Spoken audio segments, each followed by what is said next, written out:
The next story is more grim. This one affects each one of you, all of us, whether you're watching us from Hong Kong, Hawaii or Honolulu. There is a global cooking oil crisis, one that will soon roast your kitchen. The world's biggest producer of palm oil has blocked exports. The world's biggest exporters of sunflower oil are at war. The producers of soybean oil are battling the climate crisis, and so are the producers of canola oil. Then where will you get your cooking oil from? How will your kitchens run? You may not be living on fried food, but even if you swear by salads, you will need oil for the dressing, you will need oil for the mayonnaise, you will need oil for baking, for cookies, for pizza dough. You will need oil even for air frying, but oil supplies are running dry. Do countries have a plan B? Should you be stocking up? We'll answer these questions over the next few minutes. We'll start by looking at what's happening around the world. Ukraine is the world's biggest exporter of sunflower seed oil. It exports 5.4 million tons of edible oil every year, which is almost half of the world's sunflower oil. But Ukraine is at war and supplies have been cut.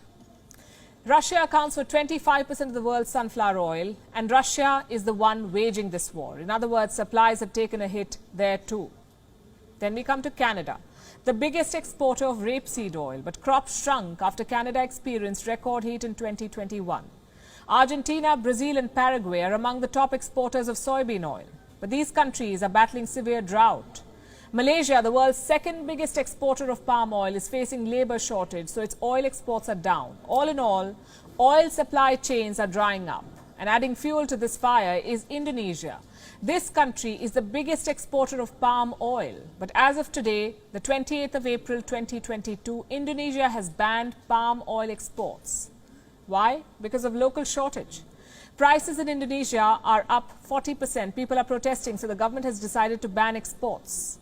And this country alone accounts for 1/3 of the world's vegetable oil exports. That's 30 million tons of vegetable oil every year. Indonesia's biggest buyers are India and China. India depends on Indonesia for nearly half of its palm oil. India, in fact, is the world's largest importer of edible oil, 13 million tons every year. 60% of this is palm oil, 25% is soybean oil. Sunflower oil accounts for 12% of India's edible oil imports. What explains this huge oil import? High consumption, that's one, and insufficient oilseed production. In India, the per capita oil consumption is around 19 kilos per person per year. Where will the oil come from now that the supply chain is drying up? What are India's options now?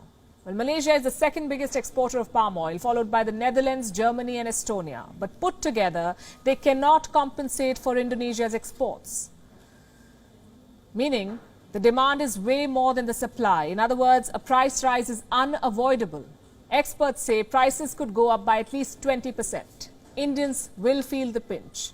And developing countries will be the hardest hit because they depend on cheaper cooking oils like palm oil, as against the more expensive options like olive oil, soybean oil, sunflower or canola. Of course, the developed countries will also suffer. In the United States, for instance, soybean oil prices have already soared.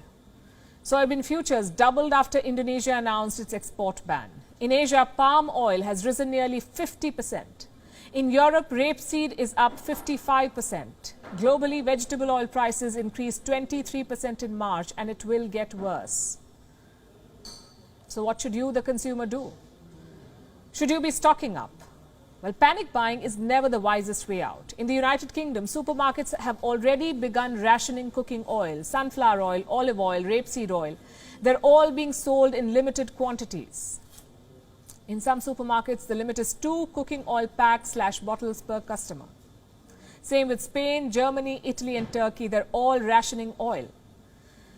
Some experts say countries could divert vegetable oil from fuel tanks. You see, biofuel accounts for nearly 15% of vegetable oil demand.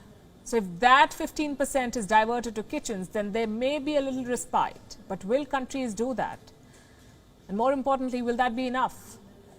An expert gave the verdict on India. He told the media that there would be shortage. There is no way to increase supplies. In short, this is geopolitics hitting home. WION is now available in your country. Download the app now and get all the news on the move.